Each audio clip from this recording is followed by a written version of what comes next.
트럼프 미국 행정부가 일방적으로 우크라이나전 종전 협상을 서두르면서 유럽의 반발이 커지고 있습니다. 며칠 안에 첫 실무 협상이 시작될 수 있다는 보도가 나왔는데 미국이 유럽을 배제하겠다는 방침을 분명히 하면서 논란이 커지고 있습니다. 국제부 연결합니다. 유투건 기자, 미국이 이른바 유럽 패싱을 공식화했다고요? 네, 그렇습니다. 미국의 유럽 패싱 방침은 키스 켈로그 우크라이나 전쟁 특사의 입을 통해서 나왔습니다. 미넨 안보위에 참석한 켈로그 특사는 종전협상 테이블에 유럽이 포함되는 일은 일어나지 않을 것이라고 밝혔습니다. 그러면서 미국은 협상장이 대규모 토론장이 되는 걸 원치 않는다고 덧붙였습니다. 다만 협상에 직접 참여하지 않는다고 해서 유럽의 이해관계가 반영되지 않는 건 아니라며 달래기도 했는데요. 직접 들어보시겠습니다. To me, that doesn't mean the interests are not taken part of. They're not considered. They're not used. They're not developed. That means at the table, you have an ability have input. 네, 여기에 더해서 며칠 안에 유럽을 배제한 가운데 미국과 러시아, 우크라이나가 회동할 예정이라는 보도가 나왔습니다. AFP 통신이 미국 정부 당국자들을 인용해 보도했는데요. 장소는 사우디아라비아가 될 것으로 알려졌습니다.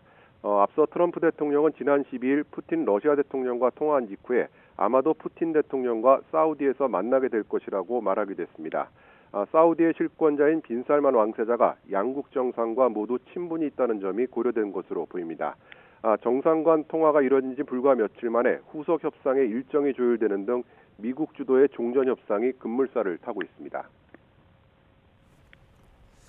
네, 지금까지 우크라이나를 지원해왔고 또 나중에 평화유지군을 파견할 수도 있는 유럽의 입장에서 이런 방침을 수용하기는 좀 어려울 것 같은데 어떻습니까?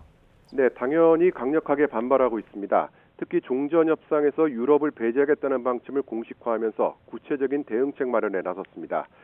우선 안토니우 코스타 유럽연합 정상회의 상임의장은 우크라이나와 유럽연합이 참여하지 않는 협상은 신뢰할 수도 성공적일 수도 없다고 잘라 말했습니다. 앞서 젤렌스키 우크라이나 대통령도 유럽 없이 유럽에 대한 결정을 내릴 수 없다며 유럽은 협상 테이블에 있어야 한다고 말했습니다. 한 발 더 나아가서 더는 워싱턴을 믿을 수 없다면서 유럽 분대를 창설하자고 격앙된 반응을 보이기도 했습니다. 관련해서 프랑스의 주도로 이번 주 초에 주요국 긴급 정상회의를 개최하는 방안이 추진되는 것으로 알려졌습니다.